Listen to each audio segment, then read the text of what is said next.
guys. Hi everybody. Welcome to your tennis ball hinge point tutorial for the spine.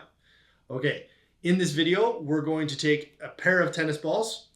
You can do this with one tennis ball only, but for most people getting started, two tennis balls works a little bit better.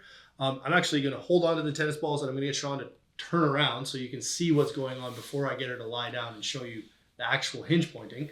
So what we're going to be doing is we're going to be taking two tennis balls and we're going to start them off at the base of the spine just for this tutorial. But what you're doing is you're putting the tennis balls on either side of the spine, one on the right and one on the left. Okay. Now, hinge pointing can be done anywhere in the spine, and the more time you have, the more spots I would recommend doing. But at the same time, one spot, if you have a stuck spot, working on one spot only, also very beneficial to get that spot to move. So the placement is getting the tennis balls on either side of the spine at whatever part of the spine that you want to work. And then there's two ways to set this up depending on how sensitive you are. You can do this with your back up against the wall and pinning those tennis balls into the spot on the spine. Or my preferred method is actually using a little bit more gravity and getting the person to lie down on the tennis ball. So I'm going to get out of the way here. I'm going to give Sean the tennis balls. And she's going to place them on either side of the spine, right at the lowest junction, right above the sacrum or right around where the sacrum is. Okay, so it's called hinge pointing because really you're starting to think about those tennis balls marking the joint that you want to move and then hinging on that joint. So we're imagining we're turning that one spot where those tennis balls are touching in her spine and we're turning it into a hinge joint. Okay. So we're going to be focusing on pure flexion and pure extension in this case. So Sean's going to close her eyes and she's going to focus on the contact points of those tennis balls on either side of that lower part of her back. The next thing to do is, again, I usually like to tie this up with your breathing, is start to think about your inhales and exhales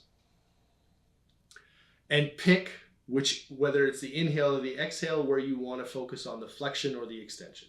So in part of the breath, she's going to think about crushing the tennis ball, flexing the lower part of the abdomen or the front of the spine. She's trying to flex the front of the spine in order to make the back of her spine longer.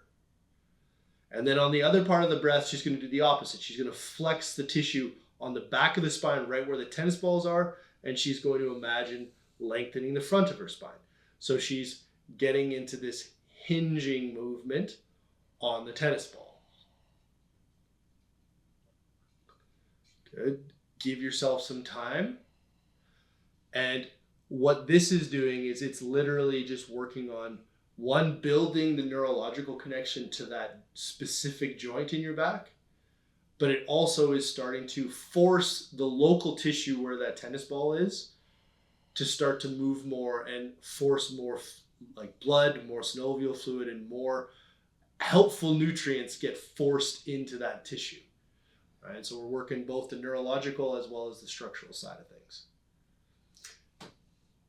Next, you would take, usually again, I would apply about 2 minutes per spot. After she's done one spot, she could easily just move it to the next spot. So again, depending on how much time or how many problem areas in your back you have, you can pick as many spots all the way up the back as you can, but I would try to give yourself at least 2 minutes of exposure in each spot.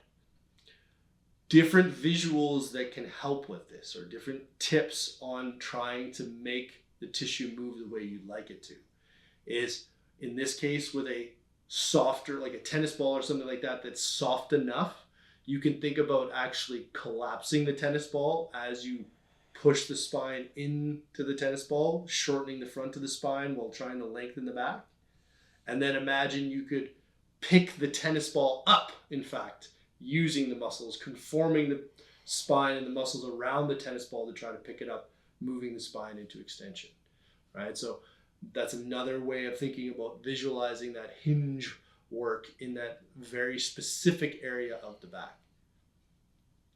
Just like with other modalities of connecting to the tissue, you're always going to probably start with a bigger bullseye, using more tissue and more stuff around the area to help move it. But then the better and better you get, the bullseye slowly gets smaller and smaller until you're doing a very small movement, but only using the tissue right around where the tennis balls are touching. At different parts of the spine, other tips that can help is when you're closer to the pelvis, concentrating or focusing on pelvic tilt can help you connect to that lower part of your back. Again, that's not the whole long-term goal, but in the beginning, it's a good way to start connecting to some more of those lumbar vertebrae. When you get into the mid-back, you can start playing around with rib cage notation, or in the same way that the pelvis rotates, the rib cage can do the same thing. So think little micro crunches. And in the thoracic, sometimes thinking about the way your breathing works, or even adding a little bit of scapula cars into the tissue, can sometimes help you connect to the area. Now, that being said, the scapula is not the focus, but the tissue does play with the scapula, so sometimes that helps you bring more awareness to the area. So eventually you would get the scapula car away and go back to that spinal hinging. I could do this all day. This so good. If you've got the time, spend the time. Your spine will never be upset that you did more hinge pointing. One more little thing to note is in this tutorial, we're talking about hinging with flexion extension. As you build a better relationship with your spine, you can always move on and start working some rotation in there. But honestly, this is a great place to start, focusing on that flexion extension. And honestly, most people have to build up a big amount of time under doing this before we can ever get into rotational hinging, which we'll make another video for you in the future. All right, please give hinge point training with tennis balls a try. It feels great on the back, and your back will thank you for it. So hopefully that tutorial helps.